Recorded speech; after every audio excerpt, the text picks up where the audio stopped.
Hey everybody, welcome back to the Dungeon Dive and our Let's Play through City of Chaos. Cheers everyone, hope you're having a good week. I've got some Monkey Shoulder blended scotch here I'm enjoying. And yeah, I think we're going to do just a couple more parts to this Let's Play series, even if we don't finish one of the stories. It's getting a little long. We're nearing the, maybe the 3-hour mark here. And one thing I realized last time is that we have completely been, or I, not we, I don't want to include you guys in my mistakes. I have completely been forgetting to use the combat points to help my characters in combat. The house rule I made up to make combat easier, because combat in this game is deadly. And honestly, I do not like the combat at all. So if we run into any combat during the next couple turns or next couple rounds, we're just going to kind of like more abstract it. Maybe I'll make up something. I don't know. But in my opinion, for the most part, the combat gets in the way of what this game is good at, and that is telling the story.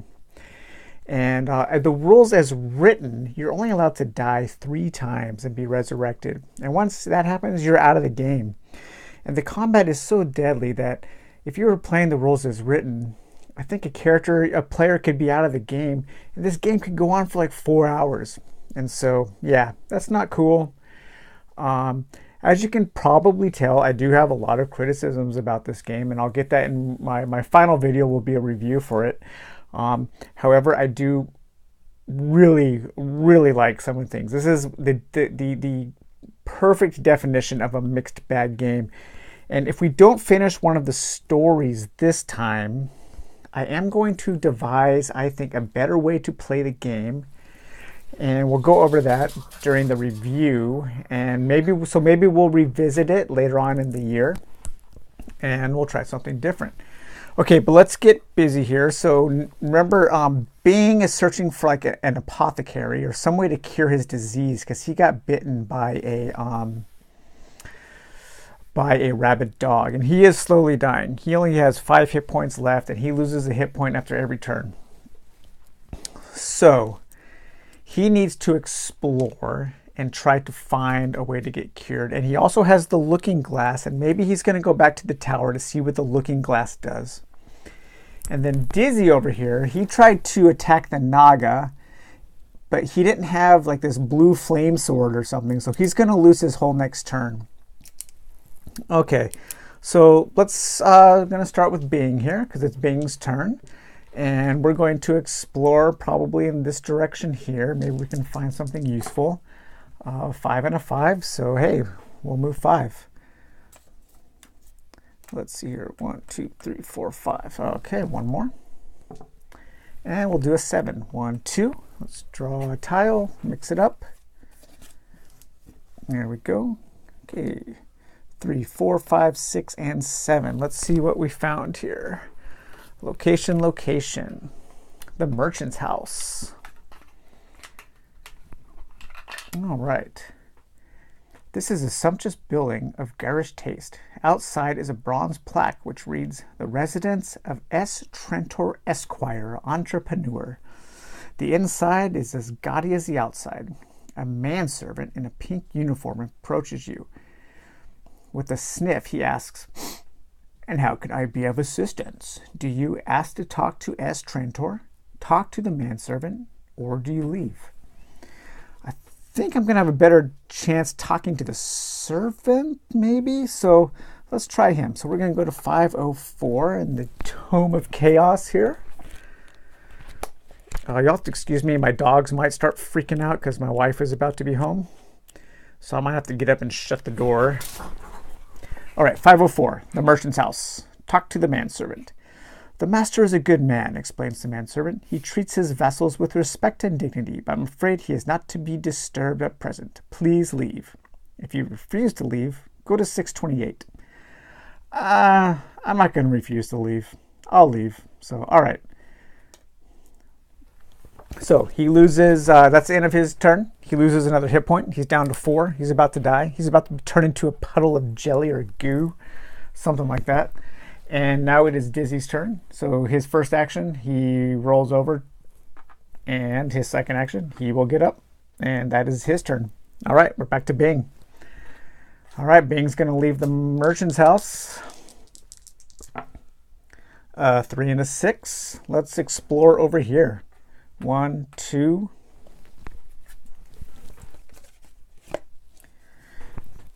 3, 4, 5. And we're going to end our turn looking at this location. Ooh, the apothecary. A mind-boggling array of multicolored bottles and phials cram the shelves, which crowd the walls of the apothecary. Weighing out minute quantities of fine powders, you see Abu Dhabi Belgian, the owner, talking busily to himself. He looks up and smiles eagerly as he notices your approach. Well, you know what I just realized? We need to buy a potion to cure ourselves, but Bing has no money. That is a real bummer. I think Bing's just going to turn into a pile of goo, guys. Well, let's see here. I don't know. Well, let's see. Maybe I can talk to interact with Mr. Belglin. Let's see here. Mr. Belglin. Okay. I don't see his name in the Tome of Chaos. Looking here.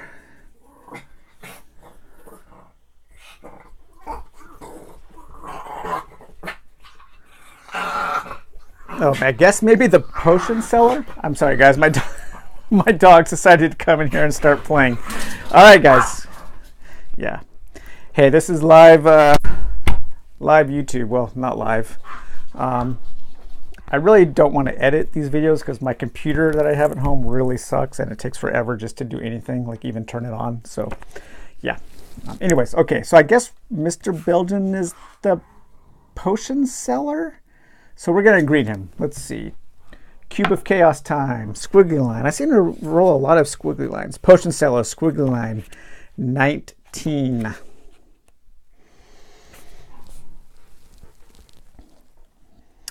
All right. Awkward customers. Some people ain't ever happy. I bet I know the kind of potion you're looking for, one that might get you out of a tight spot. Am I right? But before you can reply, the seller rambles on. No? Oh well.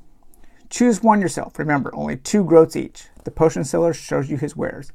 If you purchase a potion, pay the seller and take the relevant card from the magic pack. Well, I do not have any money. And so it is with great sadness that I'm probably going to have to leave the apothecary. And that is the end of his turn. So Bing is now down to 3 hit points. Oh, man. So if you remember, Dizzy wanted to try to get to the Academy of the Duello to get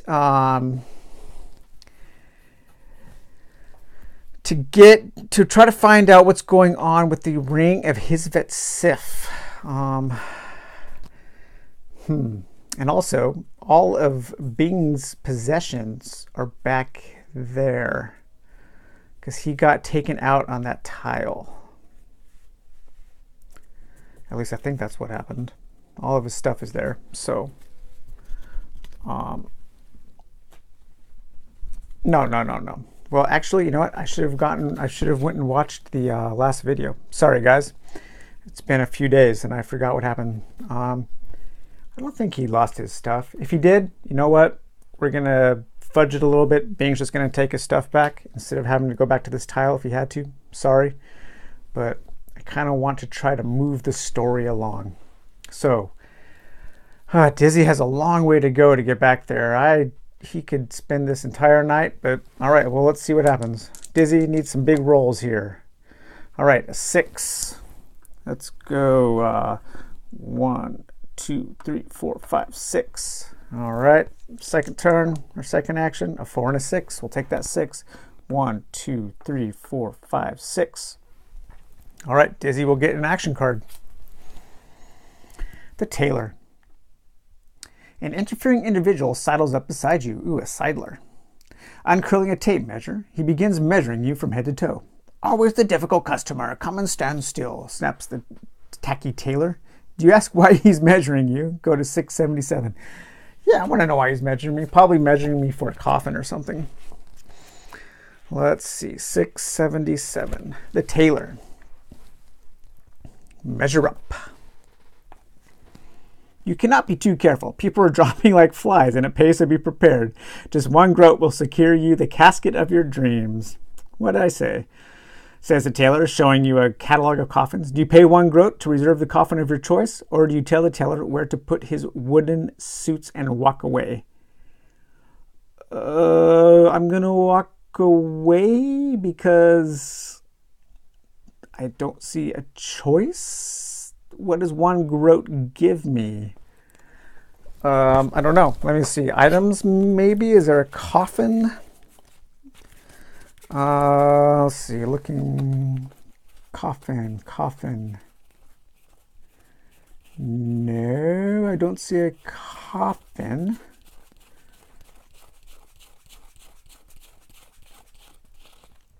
So, all right, well, you know what? I'm not going to pay him the groat. I'm just going to leave because he really wants to find out, hopefully find out something about this ring. All right. I wonder if Bing can get to the marble minaret in 3 turns. Maybe. Let's see. A 5 and a 7. All right. Let's go, Bing. Run. 1, 2, 3, 4, 5, 6, 7. All right. Here we go. Come on. Another 7. 1, 2, 3, 4, 5, 6, 7. All right, he needs an action card. A pack of rats. You hear a high-pitched squealing and squeaking sound spewing forth from the cracks in the wall. Let me start that over. You hear a high-pitched squealing and squeaking sound spewing forth from the cracks in the wall. Scurry a pack of sewer rats. Disease-ridden and hungry, the pack surges towards you. You must either retreat back off the tile or fight the pack. This pack scurries around, scavenging, and remains until you find a method of disposal. All right, this card blocks this tile unless you want to come in here and fight it, or if you find a way to get rid of the rat pack. I'm not going to fight it, so I'm going to have to leave the tile. I will run this way. Haha. Take that. All right. He takes another point of damage. He's down to 2 hit points. Let's go, Dizzy. Let's see if you can get something going on here. An 8. Very good. Dizzy's running. Let's see here. Dizzy. 1, 2, 3, 4, 5, 6, 7, 8. All right. Second turn or second action. An 8. Very good. Let's go like this. Okay, 1, 2, 3, 4, 5, 6, 7, 8. Because he's going to come this way because this tile is blocked off and maybe he can discover something here. All right. Bing. Bing returns to the marble minaret. A 2. 1, 2. A 6 and a 6. He goes in. He encounters the marble minaret. He puts on his Xray Specs that he has. He takes Xray Specs and his looking glass. All right, and now we have 2 clue cards for the Wizard War. Use the Xray Specs, we know that. At the minarets, wearing the specs, go to 370. Oh, but they're right. The Apothecary has inadvertently started a feud. Their vast use of magic has torn the fabric of reality. I wonder how we were supposed to interact with the guy at the Apothecary. I do not know. Well, let's see what happens. Going to go to 370. All right, so if you remember here, 370, wearing the Xray Specs reveals the hidden entrance to the minaret. If you enter, go to 640. All right, let's see what this magic mirror does, guys. All right, 640, we've been here before. Meet Muirhead. Inside the minaret, you ascend the steep spiral staircase. At the top, you are greeted by the menacing figure of Morgan Muirhead, the sorcerer. What pathetic disguise. That's right, he thinks we're Nahestra.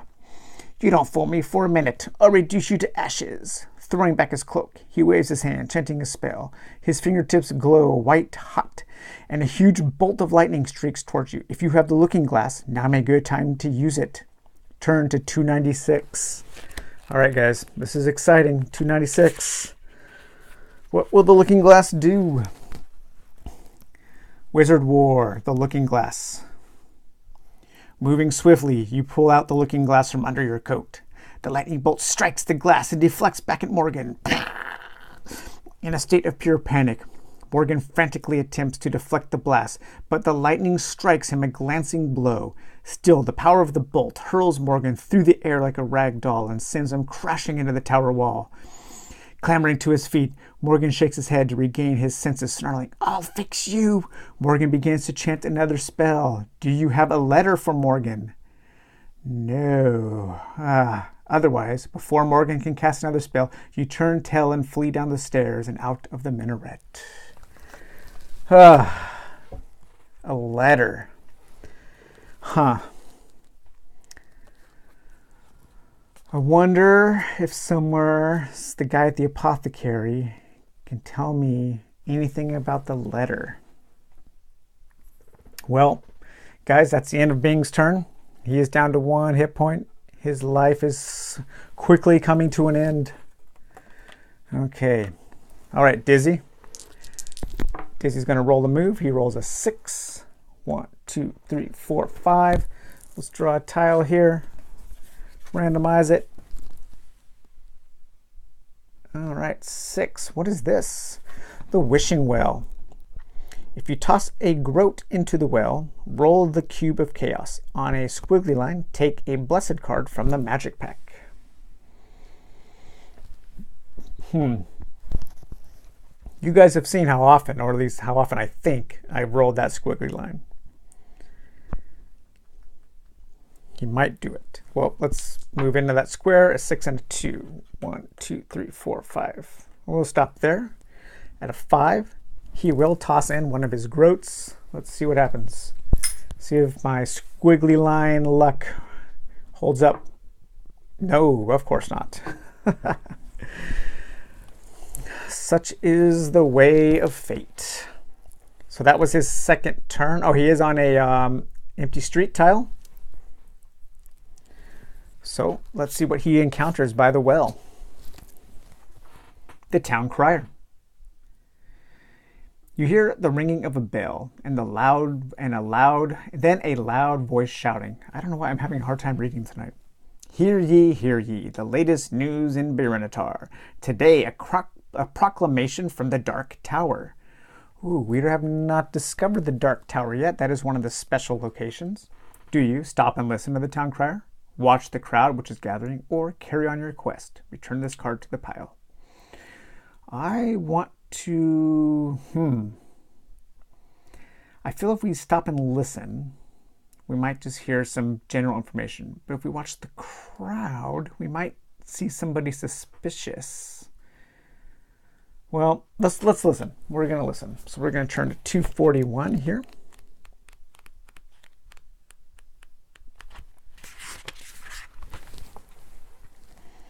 (241) The Town Crier. Listen. Today, a decree has been issued from the Dark Tower. To worship the shining path leads to apathy and a lack of competitiveness.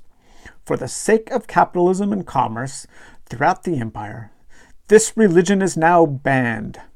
Followers of the shining path are now to be rounded up and incarcerated in the city jail. So saith the Lord of the Dark Tower. From now on, anyone who is blessed and meets the captain of the guard is immediately arrested under suspicion of being a path follower. Okay, so I'm not quite sure what happens. We have met the captain of the guard, but I don't remember anything about being under arrest or his ability to arrest us, so I don't know. Dizzy is definitely not blessed, so hey, good thing I didn't roll that squiggly line, right? I guess the Lords of Fate are looking out for me. The Dark Tower, that sounds like a terrible religion, a religion of capitalism. Sounds kind of like America right now, I guess. Yeah, guys, sometimes I will not be able to help it, but I will get political on here. So if I lose some of you because of it, so be it. All right. I will try to keep my political beliefs to myself, but that is impossible a lot of times. All right, well, I don't know, Bing. Bing needs to try to get some money. I do have the bracers. I could try to make my way over to the pawn shop and sell them. So I think I'm going to do that because Bing's going to die this turn, and then he's going to resurrect back at the city gates. So at least I can leave my items over by the pawn shop. Okay, so my dogs are going crazy right now. Sorry if you hear them. A 1 and a 1. Way to go, Bing. Way to run from that evil wizard. All right, and a 4 and a 3. Wow, he did not get very far at all, did he?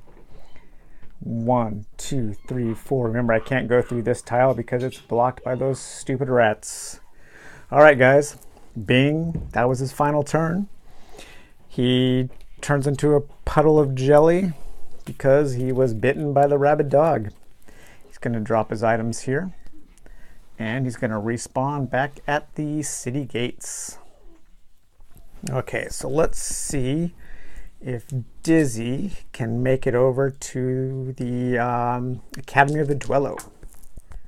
A 5 and a 7. 1, 2, 3, 4, 5, 6, 7. Okay. And a 6 and a 4. Is there a door over here? Yes, there is. 1, 2. All right. So remember, Dizzy is a member of the Pugilist Guild. So I cannot actually join the Duelists unless I leave the Pugilists. I'm not a member of the Academy yet. Otherwise, looking at you, he snarls. Another pup looking for fame. To join the Academy, you need only nerves of steel. Huh. Well, he does want to find out what is going on with this ring. So I will abandon the Pugilists and I will look to join the guild. So 379. Let's see if I can interact with somebody and figure out if they know anything about Hisvet Sif.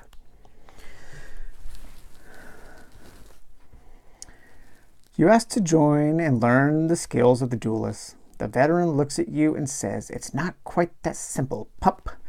To gain entrance to the academy, you must first prove your worth in combat." He throws you a wooden sword and takes up one himself. "Now, this is just a trial, not for real. We will cross swords for 3 rounds. After that time, if you are still standing, you will be accepted. Now, let's fight. Regardless of your body points, give yourself 10 trial points. You will use these trial points in the combat. Enter combat for 3 rounds versus the veteran. You must use the wooden sword. This gives you no extra attack or defense. You must knock at least 1 trial point off the veteran. Total defense is not the way of the duelist. The combat is to last 3 rounds only. You cannot run away. No permanent damage will be done to your body points. You can use no other guild skills, but you can use armor. If your trial points are reduced to 0, or you have failed to hit the veteran, you have failed the test and must leave the academy. If you survive, go to 140. All right, well, seeing as how I really don't want to do another round of combat, for the sake of moving the story forward, we're going to say that Dizzy was able to score 1 hit. He got really lucky, and he fainted with a top thrust, and he faked out the trainer, and the trainer misjudged it and dodged the wrong way and got nicked just on the cheek or something like that. So we're going to go to 140. Duello. Enter the academy. Battered and bruised, you have survived the combat. The old veteran says, "You have passed the test. Now enter the academy." You cross the courtyard and enter the old academy building. Before you stands a proud woman in the prime of her life. "Welcome to the academy," she says. "I am Dorian Dalthup, master duelist and head of the academy. It is my honor to give you the first real lesson in the art of dueling." She hands you a rapier, shows you how to hold the sword correctly, then attacks you. You never even see the blurring arc of steel which gashes your left cheek. In shock, you stop fighting and are wide open for the slash which gouges along your right cheekbone. Now you bear the marks of the duelist. Bear them with pride. A duelist is a person of unbending honor and a ruthless killer. You must suffer no insults to either the academy or yourself. All insults must be answered in blood. Death before dishonor. She heals you, but the scars remain. Take the duelist card from the guild pack and proudly swagger from the academy. Okay, so we are now a member of the Duelists. Let's see here. I really like how they got these scars on both their cheeks. That's pretty cool. Again, the narrative, the way this is written, and this yeah, it's really good. I wish either the game that backed it up was better, or that it was just a work of interactive fiction. Okay, so wearing your dueling scars with pride, it marks you forever as a duelist, a master of 1-to-1 armed combat. A duelist must never let an insult pass. A stand on your honor must be answered with steel. Otherwise, the duelist will be ejected from the academy and will lose all skills acquired. Each new level for the duelist adds 1 to combat and 1 to defense. Bonuses apply only to weapons used in combat. This excludes pyrotechnic weapons and spells. To become a better duelist, increase your attack defense skills at the academy. Membership of the academy forbids you from entering the Brotherhood of Thieves, the Pugilists, or the Somatologists. Okay, so I guess I'm going to have to wait one more turn to go back into the academy as a member to see if I can figure something out about the Ring of Hisvet Sif. All right, so Bing, I wonder if Bing can get back to...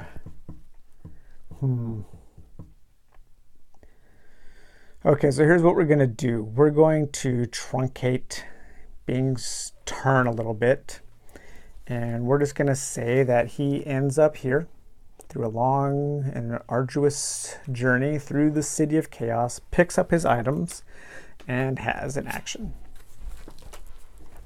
The Lovers. From out of a solid wall stroll a pair of young lovers. Whoa.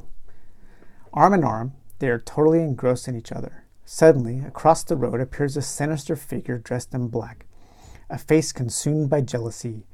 He stares balefully at the couple. "Harlot," he yells, "no one shall have you but me." From under his cloak, he draws a stub-nosed pistol. Do you watch the melodrama or try to save the lovers? Oh, man. All right, Bing is going to jump in front of the bullet and try to save the lovers. I don't like him calling that woman a harlot.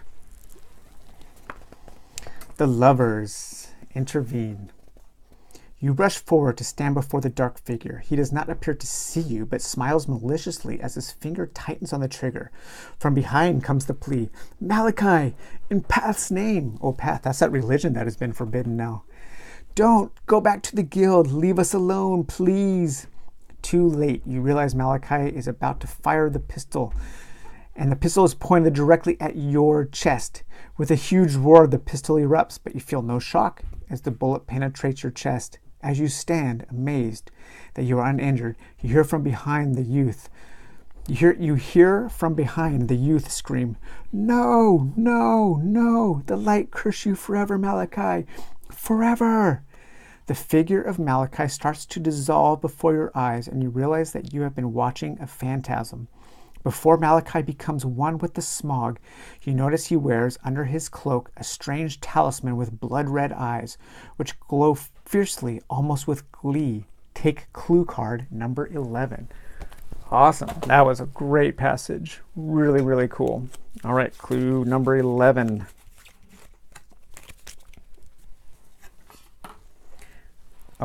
completely new one, I think. I don't think we've gotten any clues for City of the Dead yet.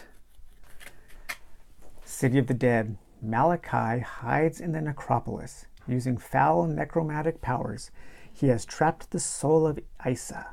Isa's lover, Hisvet Sif, can never rest in peace until her soul is freed. Oh, man, that is so cool.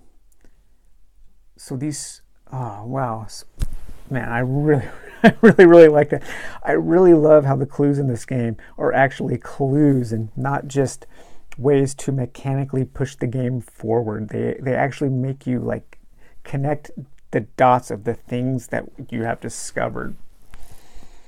Again, it's just a little frustrating that the game isn't better. Oh well. That was a really, really cool sequence of events. I really like that. So we know something a little more about Hisvet Sif now. All right, let's do one more of Dizzy's turns tonight and see if we can find out anything. So we're going to return to the academy as a member. So we're going to go to 556. Man, I wonder what would happen if I just would have watched the melodrama of the lovers. I definitely want to play this game again, and hopefully I can think of a way, devise a way. I think I have an idea, and I'm going to run it by you guys. I'm going to set up the way I want to do the game again later on to see if you think it would work, and because I so want to experience all of the stories in this game, but I also want to move on and start some new playthroughs of a couple shorter things. And then we're going to do probably another long thing. So, all right.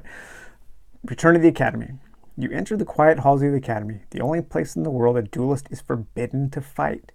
You have a choice. Go to the training halls to hone your skills, or go to the armory. Let's go to the armory for now.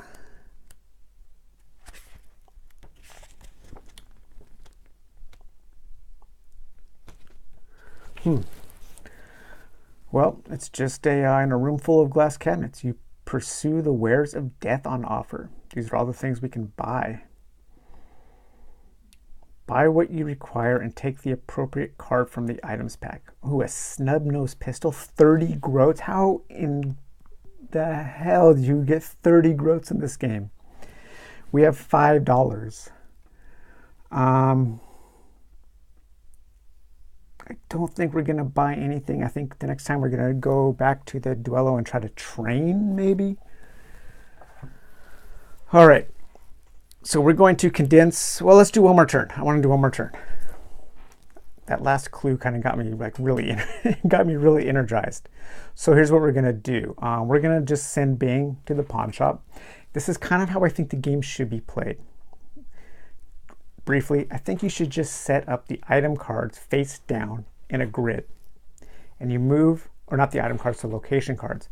And you move from location to location with a random chance. Maybe if I was thinking like maybe if the D6 is higher than the D8, then you draw one of the action cards and have an action before you can move on to the next location. Because the moving around the city isn't all that great. The artwork on the tiles is pretty lackluster, and the only thing that the city does is the spaces just prevent you from getting to location to location and force you to draw action cards, which are important. But I think there's a way to streamline it to where you just use the location cards and not the city tiles. So we'll talk more in detail, but okay. So Bing is going to go to the pawn shop, and he is going to sell his flash powder for 2 groats. So I'm going to leave the flash powder here, and he's going to take 2 groats. So hopefully I can buy something from the apothecary. All right, so this is going to be the final turn for tonight. It's going to be Dizzy's turn. We're going to go back into the academy. So we're going to go to 556. And we're going to go to the training halls, which is $199. Now let's see. Ah, God, I want to find out something about his Vit Sith. $199. Unsheathing your weapon, you advance into the training hall. Dropping 3 goats, no. You train for 1 turn. How do you have an encounter? Interesting. I don't want to pay for training. Oh, if you're a skill level 4, then maybe something happens. Oh man, that would cost like 12 groats. Well guys, I'm not going to train. So unfortunately, I'm not quite sure how Dizzy is going to be able to talk to somebody here about his Vit Sith. Well, that was kind of disappointing. Bing had a really cool game tonight, and Dizzy was okay. But, well, I'm not sure if I'm going to continue this playthrough. Even though I really want to see what's going on, I'm just, yeah, I don't know. Maybe we'll do 1 more session and see what, yeah, okay, we will do 1 more session. I'll do 1 more session this weekend, probably Friday night. Today's Thursday. I'll probably do it tomorrow night, and that'll be our final session, and then I'll do a review for this, and then we're going to move on. And I think what we're going to do next is a shorter game, actually a very short game, a very cool game, and that is Escape the Dark Castle. This is a really fun game. It takes like 30 minutes to play, and very thematic and very simple. So, all right guys, well, I hope you enjoyed that. I hope you don't mind some of the condensing of the movement and stuff. I think it makes the game better, and I really like that encounter with the lovers and the Phantasm. That was awesome. So, okay guys, well, have a good one, and talk to you later. Bye-bye.